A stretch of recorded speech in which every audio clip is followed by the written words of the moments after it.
Don't fucking move. Drop the bench. Courtrooms are typically places for legal disputes, but sometimes the situation takes a sudden and horrific turn when prisoners become the focal point of a courtroom event. Here is the story of 8 prisoners who were killed in court.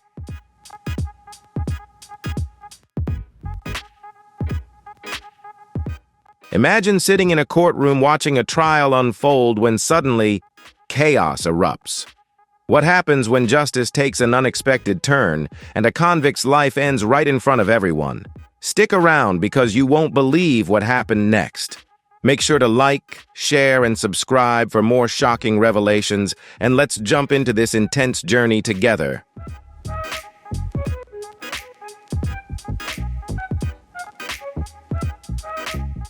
David Paradiso's dark path began in December 2006 when he was arrested for a horrific crime, suspected of killing his girlfriend, Eileen Pelt. Their relationship lasted only a few weeks before tragedy struck in the back seat of a car driven by his mother, Deborah Paradiso. Despite Deborah claiming not to have heard the couple arguing, David stabbed Eileen in the neck, justifying his actions by claiming that if he hadn't acted first, she would have killed him. The events that followed became even more perplexing as Paradiso, unfazed by the crime he committed, forced his mother to drive him from California to an area 15 miles away in Amador County, where he discarded Eileen's body on the roadside. Witnesses to this act were left horrified by his cold-bloodedness.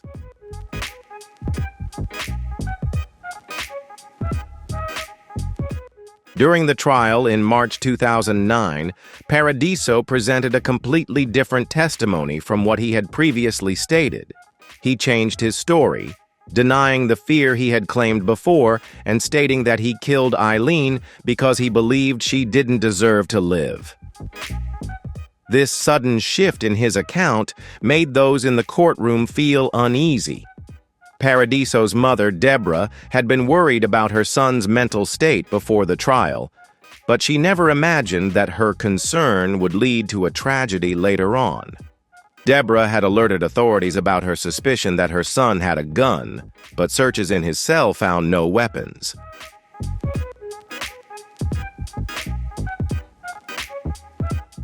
After a tense moment when Deborah left the courtroom in tears, David Paradiso did the unthinkable.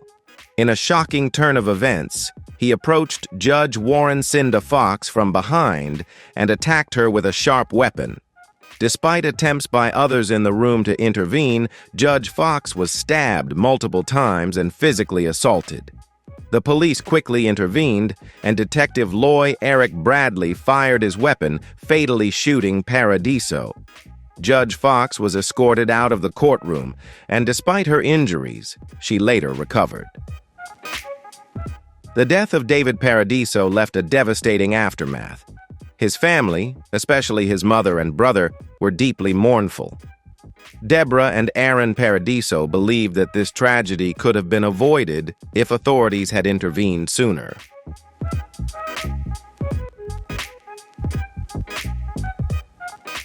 The story of Klaus Grabowski begins in Germany, where he was identified as a repeat offender. Grabowski had been arrested for strangling a child and was sentenced to probation. Although this was a terrifying warning about the nature of his crimes, his cruelty did not stop there. He was later arrested again for continuing to commit crimes involving children. This case serves not only as a lesson in the justice system's leniency, but also set the stage for a horrifying courtroom clash, as Grabowski continued to act with brutality.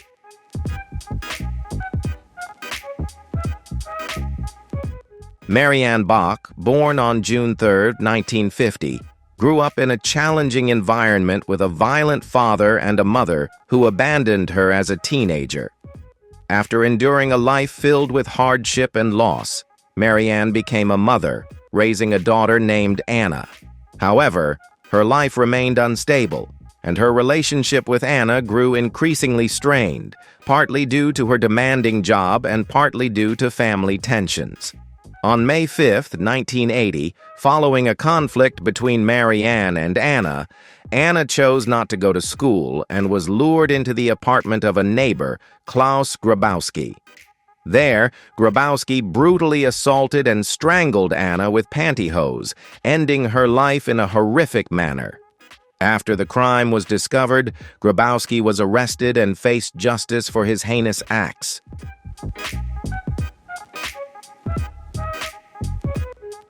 During Grabowski's trial, Maryanne was overwhelmed with anguish as he blamed Anna, portraying her as a troublemaker who allegedly tried to seduce him.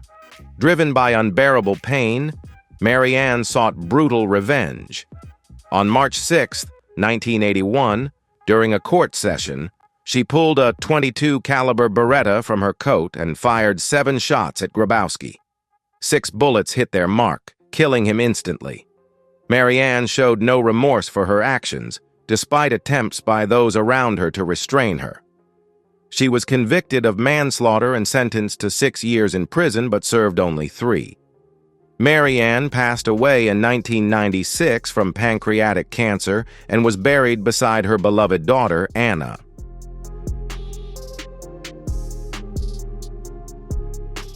Slobodan Praljak, born in 1945 in Čapljina, Bosnia and Herzegovina, led a relatively stable life as a professor, electrical engineer, and businessman before the Croatian War of Independence in 1991 transformed his path. Joining the Croatian army, he rapidly rose to the rank of major general, taking on significant roles in the conflict. However, his leadership was marred by war crimes, including attacks on mosques, looting, and violence against civilians. Notably, he commanded operations linked to a training camp where Bosnian men faced brutal treatment and abuse.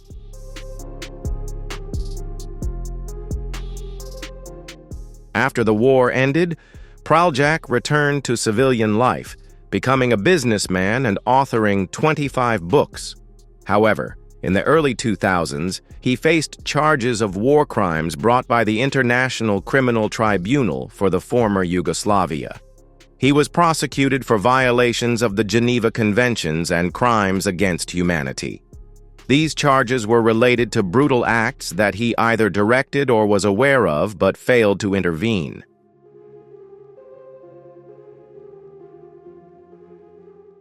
During his trial in 2017, Praljak committed suicide in the courtroom. The motives behind Praljak's actions remain a mystery, but it is clear that despair and failure in life drove him to take this drastic measure. Praljak's death in court left a deep mark, opening up thoughts about human limitations in the face of failure and injustice.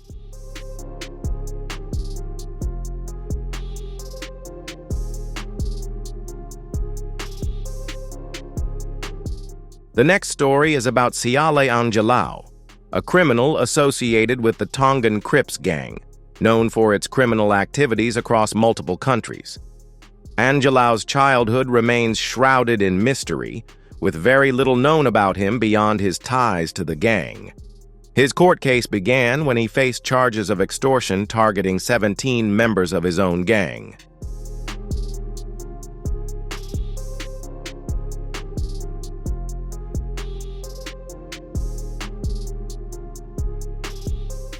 At the age of 25, Angilau faced a series of serious charges and was brought to trial. The courtroom where his trial took place had only opened a week earlier, and a communication breakdown between the judge and the court-martial led to a serious incident. While suspects are typically handcuffed to prevent dangerous behavior, Siale Angilau was not restrained due to a lapse in security protocol. During the proceedings, as a witness took the stand, Angilau suddenly grabbed a pen from the table and attacked the witness. A court-martial quickly intervened, ordering Angilau to drop the pen, while the witness managed to escape unharmed. However, The attack was stopped when the court-martial fired 4 shots into Angilou's chest. He was transported to a hospital but did not survive.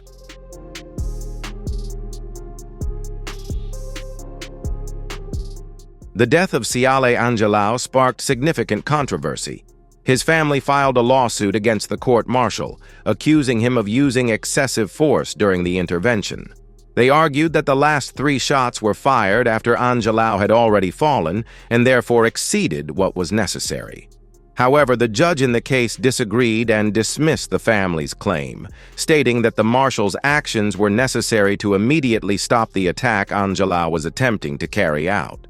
After the lawsuit was dismissed, Angilau's family chose not to pursue further legal action, and the matter gradually faded from public attention.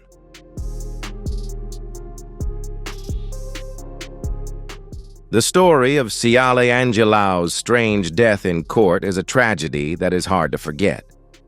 The unclear details and the unimaginable tension in the courtroom have created a shocking event that leaves us all pondering.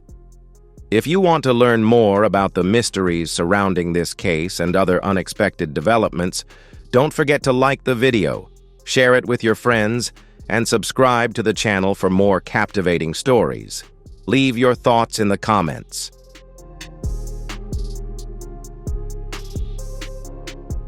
Another shocking and brutal event took place at the Fulton County Courthouse in March 2005.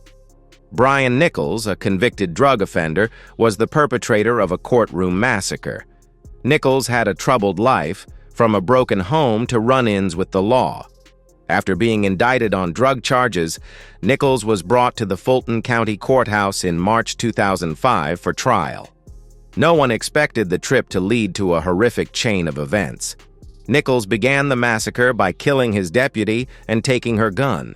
He then went to the courtroom and shot and killed presiding Judge Roland Barnes and court reporter Julianne Brando.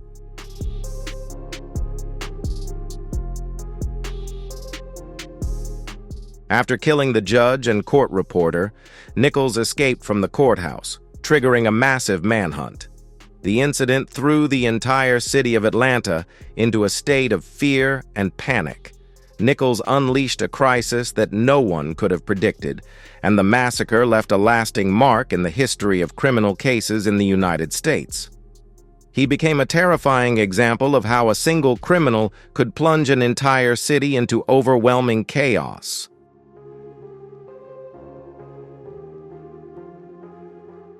The manhunt for Brian Nichols lasted 26 hours and was a terrifying series of events that included carjackings, shootings, and a hostage situation.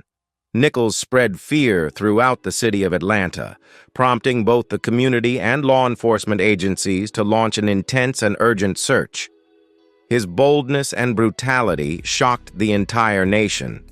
However, the most unexpected twist came when Nichols suddenly changed course.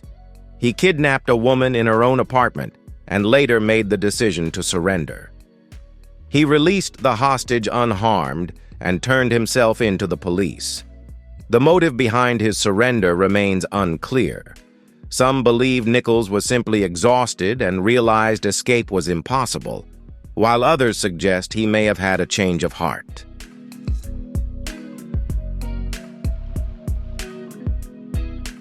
After the criminal trial at the Fulton County Courthouse, Nichols was convicted of all charges in November 2008 and received multiple life sentences without the possibility of parole. However, the shooting at the Atlanta courthouse left a deep mark, not only on the families of the victims, but also on the criminal justice system and courthouse security. The incident led courts nationwide to strengthen security measures to prevent similar incidents. At the same time, it raised important questions about the mental health of defendants and the court system's ability to screen and care for individuals with mental health issues.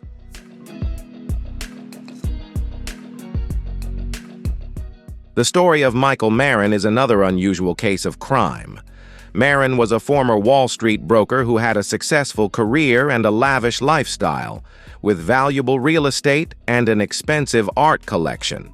However, everything began to unravel when he faced financial difficulties and could no longer pay the mortgage on his $5 million home in Phoenix, Arizona. In his desperation, Marin tried everything to save his property, including organizing a charity auction, but all his efforts were unsuccessful.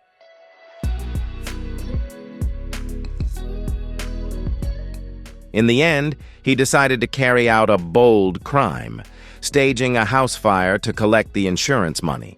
Marin planned to set his house on fire, escape while using diving equipment to breathe, and then collect the insurance payout. However, his plan quickly unraveled. After the fire destroyed the house, police discovered something unusual. Marin did not escape the burning house to flee, but instead dressed up to go out to sea. This oddity revealed his scheme. Investigating officers found that he had staged the fire to profit from insurance, but his plan failed miserably as unforeseen factors sabotaged his plot.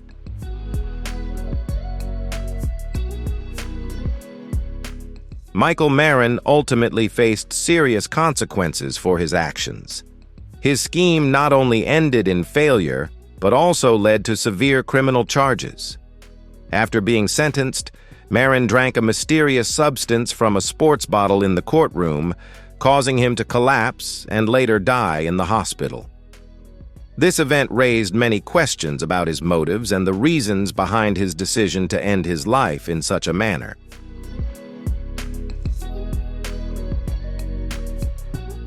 William Strier was the central figure in a dramatic shooting incident that took place in 2003 when he shot Gerald Curry, a lawyer, in an event that was captured by a television cameraman.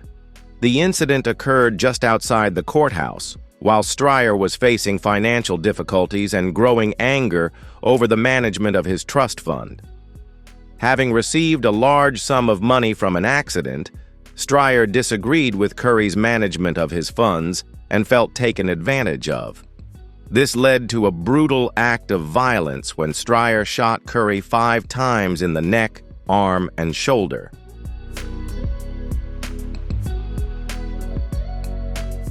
The attack left Curry severely wounded and fighting for his life. After shooting him, Strier calmly walked away from the scene, muttering, "That's what you get for taking my money." The situation shocked everyone and highlighted Strier's intense anger over the injustices he felt he had suffered. In the subsequent trial, Strier's defense team argued that he had lost his mind and acted out of a strong sense of injustice rather than out of malice.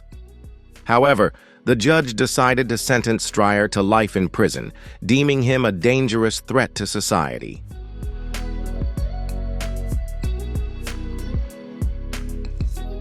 So we've gone through these shocking stories of convicts meeting their end right in the courtroom. The feeling of witnessing these moments must be incredibly intense, but they also reflect the tension, surprise, and brutality of the justice system. What do you think about these events? Share your thoughts in the comments below. Don't forget to hit like, share this video with your friends, and subscribe to the channel so you won't miss more shocking stories. Thanks for watching, and I'll see you in the next video.